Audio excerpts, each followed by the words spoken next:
chapterkeena waxa loo yaqaano measures of central tendency for ungrouped data cabirada u janjeera dhanka yani udub dhexaadka ama dhexdhexaadka daatada annagoo u isticmaalayna xogta isticmaalayna ay tahay xog ungrouped data oo ah xog aan habaysnayn.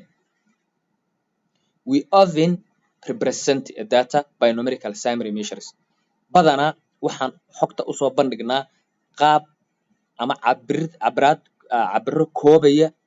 cabiro koobaya xogta si tiro ah usoo koobaya ayaan isticmaalnaa ama usoo bandhignaa xogta inta ugu badan.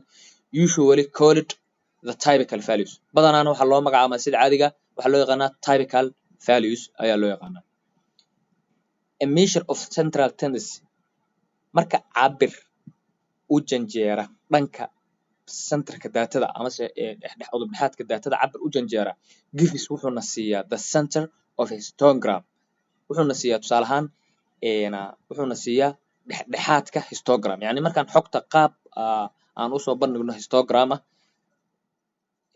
centerka daatada waxay dhacdaa tusaale ahaan qaab histogram haddaan u bandhigno histogramka waxaan arkaynaa in aan helayno daato dhacda dhexbartanka histogramkaas taas oo u qaybisa graafka u qaybisa two equal lines waxay ama laba qaybood oo waxay u qaybisaa ama divide the data into two equal parts yani laba qaybood oo isku mid ah ayay xogta u qaybisaa. Graafka noocaas oo kale histogramka noocaasna waxa hore usoo baranay waxaa loo yaqaanaa symmetric ayaa loo yaqaanaa or a frequency distribution curve amase waxay qaybisaa tusaalahan frequency distribution curve sidoo kale waxay u qaybisaa laba qaybood amase waxay dhacdaa centerka xogta centerka ayay dhacdaa. This section discusses three different measures of center. Sectionkan marka ama qaybtan waxay ka doodaysaa ama waxaan uga hadli doonaa oo kale saddex qaybood ama saddex cabiraad oo central tendency oo kala duwan. Saddexdaas marka maxay kala yihiin the mean celceliska, the median tirada dhexdhexaadka ah and the mode iyo tirada ugu badan ee soo laalaabato kala tusaalahan saddexdaas ayaan uga hadli doonaa sectionkan. However, si kastaba ahaatee a few other measures of central tendency such as trimmed mean or weighted mean and geometric mean are explained in the exercises following this section.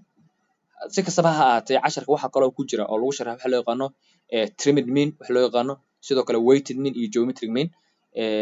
Saddexdaas waxaan rajeynayaa inaan casharada soo socdo insha Allah ayaga naftigooda ay noogu imaan doonaan mid kasta haddaan dhahno hadda gooni u sharxayna waqtiga qaadanaysa laakiin waxay ku qurux badan tahay inaan mid kastaba gooni usoo qaadano sidaa darteed sida uu buugku sheegayana wuxuu kusoo qaadan doonaa ama ku sharxi doonaa qaybta exerciseka ee soo socota ee sectionkana. We will learn waxaan baran doonaa how to calculate each of these measures for ungrouped data.